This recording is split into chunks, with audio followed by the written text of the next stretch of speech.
வணக்கம். இன்றைக்கி நம்ம சேனலில் ரொம்ப சத்தான ரொம்ப சிம்பிளான அடை ரெசிபி பார்க்க போகிறோம். ரவை அடை. இந்த அடை மாவுலேயே காய்கறி எல்லாத்தையும் சின்ன சின்னதாக கட் பண்ணி போட்டிருக்கோம். அதனால் நம்ம குழந்தைங்க காய்கறி சாப்பிட்லன்னா கூட இது மாதிரி ஒரு அடையை செஞ்சு கொடுத்தோன்னா அந்த சத்தான காய்கறி சத்துக்களும் சேரும். வாங்க இதுக்கு என்னென்ன ஃபஸ்ட்டு ஊற வைக்கணும்னு வாங்க பார்க்கலாம். முதல்ல கடலைப்பருப்பு, பாசிப்பருப்பு ரெண்டையுமே ஒரே அளவு எடுத்துக்கோங்க. இப்போ இந்த ஊற வச்சுக்கலாம். ரெண்டையுமே ஒன்றா சேர்த்து ஊற வச்சுக்கலாம். கடலைப்பருப்பு, இப்போ பாசிப்பருப்பையும் சேர்த்துக்கலாம். இப்போ இது ரெண்டையும் ஒன்றா சேர்த்து ஊற வச்சுக்கணும். முதல்ல நல்லா கழுவிக்கலாம். நல்லா தண்ணி ஊற்றி நல்லா கழுவிட்டு 1 மணி நேரத்துக்கு இதை ஊற வச்சுக்கோங்க. நம்ம அடுத்து ஊற வைக்கிறது ரவை. நம்ம பருப்பு ரெண்டையும் எவ்வளோ அளவு எடுத்துக்கிட்டோமோ அதே அளவுக்கு ரவை எடுத்துக்கோங்க. இதையும் நம்ம தண்ணியில் ஊற வைக்கணும். நம்ம இதில் தண்ணி ஊற வைக்கப்ப ரவை எந்த அளவுக்கு இருக்கோ அதோட கொஞ்சம் மேலே தண்ணி இருக்கணும். அவ்வளோதான். ரொம்ப தண்ணி ஊற்றி ஊற வைக்க வேணாம். ஏன்னா நம்ம இந்த தண்ணியை வடிகட்ட போகிறதில்ல. அதனால் இந்த தண்ணி ரவைக்கு கொஞ்சம் மேலே மட்டும் கொஞ்சமாக இருக்கிற அளவுக்கு மேலே ஊற வச்சுக்கோங்க. இப்போ நான் ஊற வச்சிட்டேன்.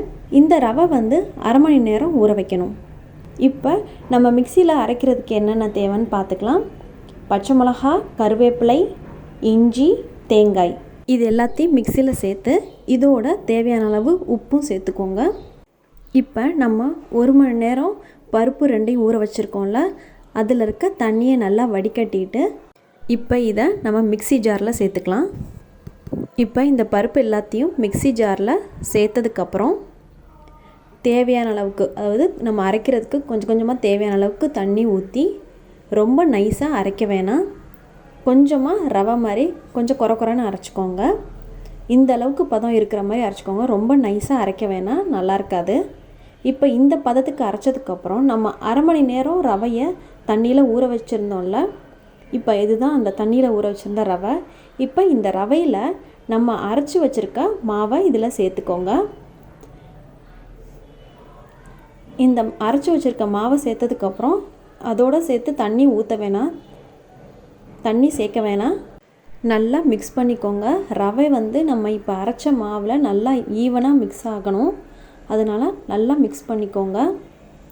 இப்போ நல்லா மிக்ஸ் ஆனதுக்கப்புறம் நம்ம வெங்காயம், கேரட், பீன்ஸ் இது 3 தான் இப்போ இதில் சின்ன சின்னதாக நறுக்கி மாவில் சேர்க்க போகிறோம். பாருங்கள், வெங்காயத்தை இது மாதிரி சின்ன சின்னதாக ஃபஸ்ட்டு நல்லா நறுக்கி இதை நம்ம மிக்ஸ் பண்ணி வச்சுருக்க மாவில் சேர்த்துக்கோங்க. வெங்காயத்தை மிக்ஸ் பண்ணதுக்கப்புறம் அடுத்து கேரட் நான் 1 கேரட் எடுத்திருக்கேன். அதை இது மாதிரி சின்ன சின்ன பீஸாக நறுக்கி அதையும் இந்த மாவில் சேர்த்துக்கலாம். அடுத்து பீன்ஸ் இந்த அளவுக்கு ரொம்ப குட்டி குட்டியாக ரொம்ப தின்னாக இருக்க மாதிரி, ரொம்ப சன்னமாக இருக்க மாதிரி அறுத்துக்கோங்க. அதையும் இந்த மாவில் சேர்த்துக்கலாம். அப்போ தான் நல்லா காய்கறியை சின்ன சின்னதாக நறுக்கிக்கோங்க.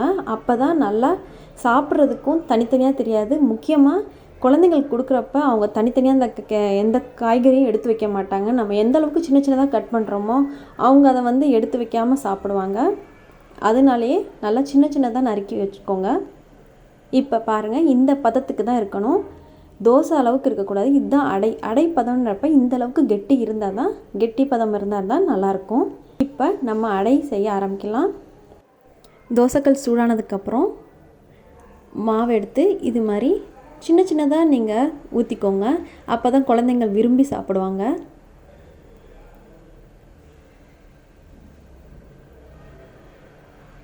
இல்லை பெரியவங்களுக்குன்றப்ப நம்ம பெருசாக கூட ஒரு அடையை ஊற்றிக்கலாம்.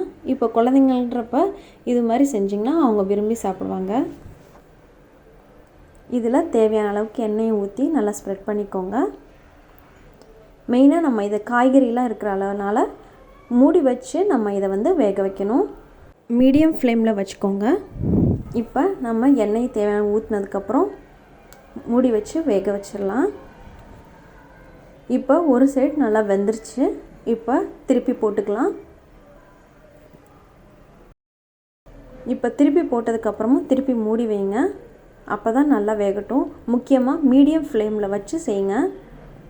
இப்போ பாருங்கள், ரொம்ப சுவையான சத்தான ரவை அடை ரெடி ஆயிடுச்சு. நம்ம குழந்தைகளுக்காக இது மாதிரி சின்ன சின்னதாக அடை போட்டோம். நமக்கு வேணும்னா கூட இது மாதிரி பெருசாக ஒரு அடையை கூட நம்ம ஊற்றி செஞ்சுக்கலாம். இந்த சிம்பிளான ரொம்ப சத்தான அடை ரெசிப்பியை மறக்காமல் செஞ்சு பாருங்கள். ரொம்ப சுலபமாக செய்யக்கூடியது தான். இதுக்கு ரொம்ப நல்ல சைட் டிஷ்ஷாக வந்து கொத்தமல்லி சட்னியும் வெங்காய சட்னி ரெண்டுமே ரொம்ப நல்ல சைட் டிஷ்ஷாக இருக்கும். நல்ல காம்பினேஷனாக இருக்கும். மறக்காமல் இந்த ரெசிபியை ட்ரை பண்ணி பாருங்கள். பிடிச்சிருந்தால் லைக் பண்ணுங்கள். வீடியோ பார்த்ததுக்கு ரொம்ப நன்றி. நம்ம சேனலில் இது முடியும் சப்ஸ்கிரைப் பண்ணாதவங்களா இருந்தால் மறக்காமல் சப்ஸ்கிரைப் பண்ணுங்கள். நான் டிஸ்கிரிப்ஷனில் நம்ம ரவை யூஸ் பண்ணி நம்ம சேனலில் மற்ற ரெசிபீஸ் எல்லாம் பண்ணியிருக்கோம். அதோட லிங்க்கையும் நான் ஷேர் பண்ணுறேன். மறக்காமல் உங்கள் கமெண்ட்ஸை போஸ்ட் பண்ணுங்கள். நன்றி.